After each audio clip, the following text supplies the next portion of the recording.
Hi there, folks. I'm Joshua Orro, the Mustang Prince, and welcome to Mustang Prince Orro Reports. Now, back in late 2013, just when I started my second season, I blogged a biography movie called Saving Mr. Banks, and I still stand by for what I said about it.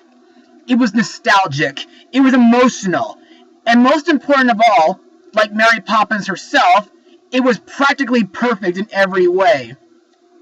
Plus, it was very interesting seeing my hero, Walt Disney, fulfill his promise to his daughters to make a Mary Poppins movie, while at the same time, we look into P.L. Travers' childhood. But have you ever wondered if there would ever be a biography film about Walt Disney when he started becoming a cartoonist? Well, luckily, over a year ago, I discovered that would happen, and I think now might be the best time to blog it, since, well, we're approaching Disneyland's 61st anniversary. So, let's get started. Released in selected cinemas on August 14th, 2015, the movie is Walt Before Mickey. Now, on with the blog. For 10 years before the creation of Mickey Mouse, Walt Disney struggled with, failed at, and eventually mastered the art and business of animation.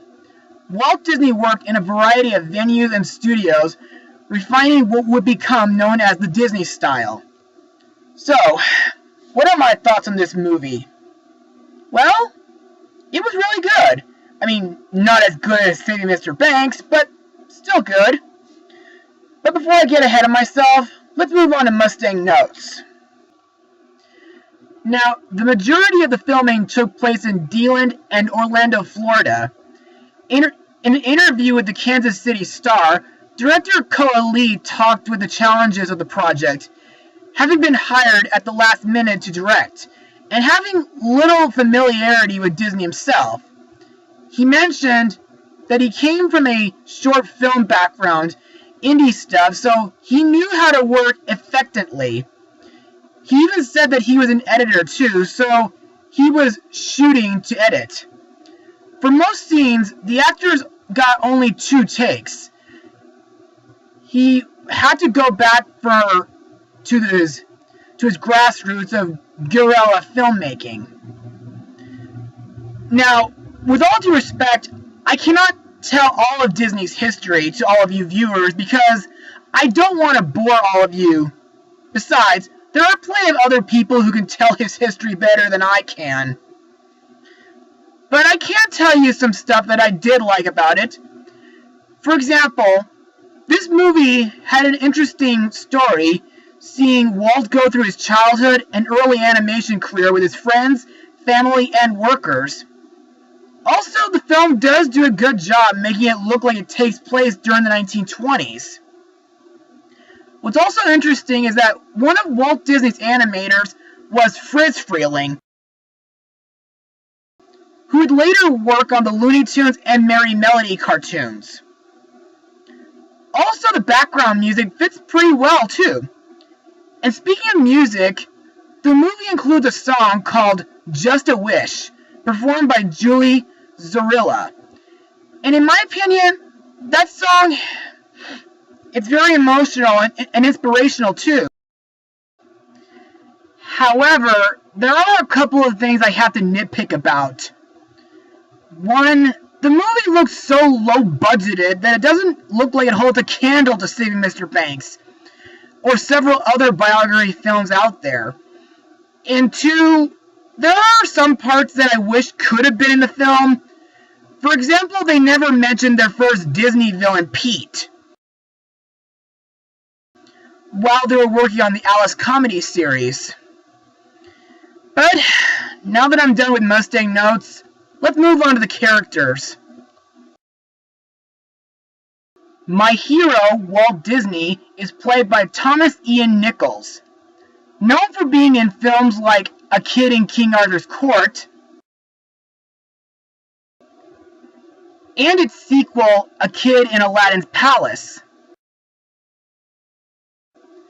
Now, in my opinion, Thomas does a great job portraying as a young Disney.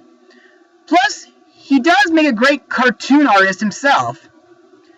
I also like the difficult road Walt took in order to become the man who makes the magic, starting with Laugh-O-Grams, which is referenced in Buena Vista Street in California Adventure, to the Alice comedy series, to Oswald the Lucky Rabbit, to the famous Mickey Mouse. I also like when Walt makes a friend with a little mouse during a couple scenes in the movie. Walt's brother Roy Disney is played by Napoleon Dynamite himself, John Hader, who also voiced Chicken Joe in Sony's Surf's Up movie. Now, Roy does help Walt with finance and animation during the movie, while at the beginning he was focusing on recovering from a certain health situation. Plus, I see Roy as a great person to have a brother like Walt. Next we have Walt's best friend, Ub Iwerks, played by Armando Gutierrez. What I like about him is that he always sticks by Walt's side and does his best to help him at times. He even rounds up some of the best young animators that he could find. Next up is Walt's wife, Lillian Disney, played by Kate Katzman. She starts out as Walt's ink and paint artist, and then she becomes his secretary. Not to mention the fact that Walt did choose a really special girl to be his wife. Plus, I think she's really sweet and beautiful. I also like that she sees a man who fights for what he believes in. Finally, we have Charles Mintz, played by Connor Dubin. Now, from looking at him and by his personality, you can tell that this guy is a real Disney villain. Why? Well, not only did he take advantage of Walt Disney and take away Oswald the Lucky Rabbit just because he owned him, but he also took away most of Walt's animators with George Winkler's help. But I'm glad in the end, Universal kicked Mintz out, and nowadays, thanks to Bob Iger, I'm glad that Oswald is back home to his rightful owners. I'm also happy that Oswald got his big break in Epic Mickey, and I'm also happy that I got to meet him at the happiest place on earth. Oh, and fun fact, Mintz became the inspiration for a Pixar villain for Up, in 2009, that is. Now, on to my final words. Overall, Walt Before Mickey is a decent biography film. It does do a great job at telling Walt Disney's story of his early animation career, and the acting and settings are really good too, but it's still low-graded compared to, say, Mr. Banks. And, like many Disney fans out there, I wish I could have been able to see it in theaters if it weren't so limited. But if you folks would like to check it out, then I highly recommend you either watch it on Netflix or order it online if you like. As for my rating, well, I'll give it an 80% out of 100. And I hope someday I'll be able to fulfill my dream to be part of Walt Disney's family at the happiest place on earth. Well, that's it for today, everybody. Be sure to join me again for my next blog, which, spoiler alert, will be another biography film, but it'll be about a very special child who went through a very serious problem. You'll see when the time comes. Mustang Power! Now who's that dancing down the street? Kicking up fun with happy feet.